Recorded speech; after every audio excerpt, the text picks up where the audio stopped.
Hi, family. How are you all doing? I hope you've had a great week. It's so good to be alive, isn't it?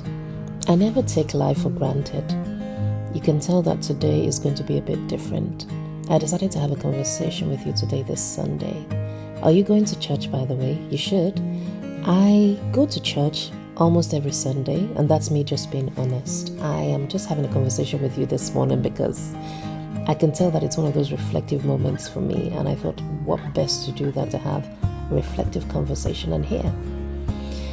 Today is Sunday, and I decided that I would be watching church online. Yes, it's not a habit, but it's something I do from time to time. Not because I'm forsaking the gathering of the saints, no, it's just sometimes it's good to spend time alone with God. And when I mean alone, like me alone in my house and just spending time with God. The actual thing is, I end up attending so many services online, about 3 or 4, that's what I've realized. Every Sunday I decide to stay at home. I end up attending different types of services from, men of God that actually feed my spirit, and of course from my church as well. So I noticed that from the times of pandemic, church and the way I think of church has changed for me. What about you? I see the importance of church. I know the importance of it. I know why God said we should gather together. But at the same time, I also try to find a balance. I'm the kind of person that I try to find a balance in almost everything that I do, because I don't believe that God created us to be excessive. When I say excessive, I mean doing too much of one thing.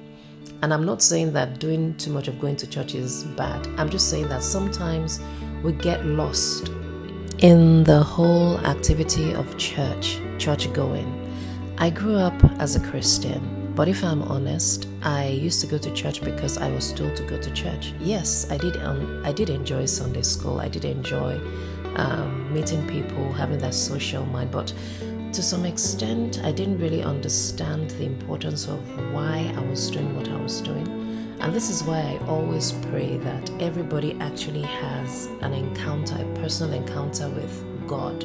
Because you can be going through the motions without actually understanding why you're doing what you're doing, and without it actually impacting your life as God intended it to do. You can be in church, serving God, showing up every Sunday very early, doing the works of it all without your heart being there. And God is really after your heart. He's not after the whole, I'm a Christian because I go to church every Sunday. People get lost so easily without understanding the importance of why they're doing what they're doing. I guess what I'm trying to say is you have to know your why, especially as you grow up.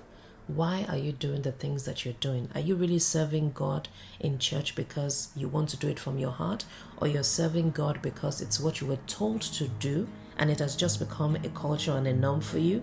God is not cultural, and God is not the type that goes after traditions of men. He's not religious, actually, I always say that I am not religious, I'm a Christian.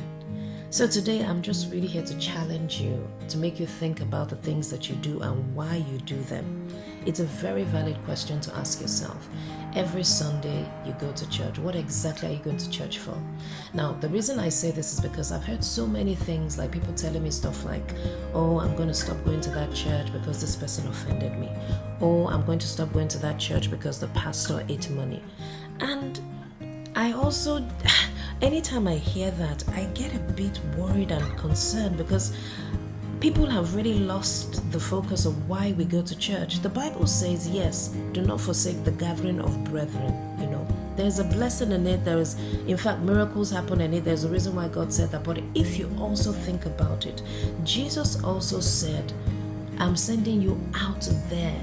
You are the church, but I'm sending you out there. Go out there and make disciples of men. So church is, yes, supposed to be a gathering of the saints, but we also forget that it shouldn't just be about that. We are supposed to go out there and do the works of Him that has called us as well. I'm just saying, don't get lost in the whole religious thing of church every Sunday. Yes, do church every Sunday, but do it for the right reasons. Do it because your heart is in it. Do it because you understand you are going to church for God, because you want to gather together to serve God and to commune with the Spirit of God with other people, not because of what one pastor did, and that's why you're not going again. No, it can't work like that. Then that means that once the pastor falls or once somebody offends you, you leave church. And I've seen that happen a lot.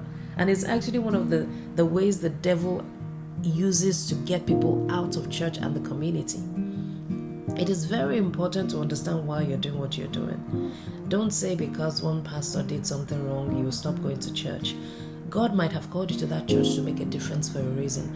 God might have called you to that church to give you certain blessings. And if you come out of it, then you are missing out. All I'm saying is just make sure that your reasons for going to church is for God, not because of man. So that the day that man falls, which men always fall, you do not also lose out on what God has called you to do. So those are just my thoughts. So I call this kind of videos reflective Sundays. I'll do more of it where I'm talking about a particular topic that is dear to my heart, and just in a very reflective way, and sharing my own views on what I think it actually is and what it should be. So what are your thoughts? Why do you go to church? Have you gone to church since you were a child? Have you had your own personal encounter with God? Do good and drop a comment in the comment section. I really want to get to know the community. I want to know the people that are watching this. I want to understand your mindset. I'd like to think that even if it's just one person that shares my view, that at least I'm making a difference. Don't forget to also share. If this speaks to you, share, like, and subscribe. That's the only way we can get this word out to other people. So how have you been doing church? Do you do church in your house? And the interesting part is church is actually family. Do you do church family? Do you wake up in the morning with your family members? Do you pray to God as a family as well? That's another way to do church, do you know? Anyway, I'll end this podcast or this conversation here because I do actually now have to go and watch church online. Thank you. Bye.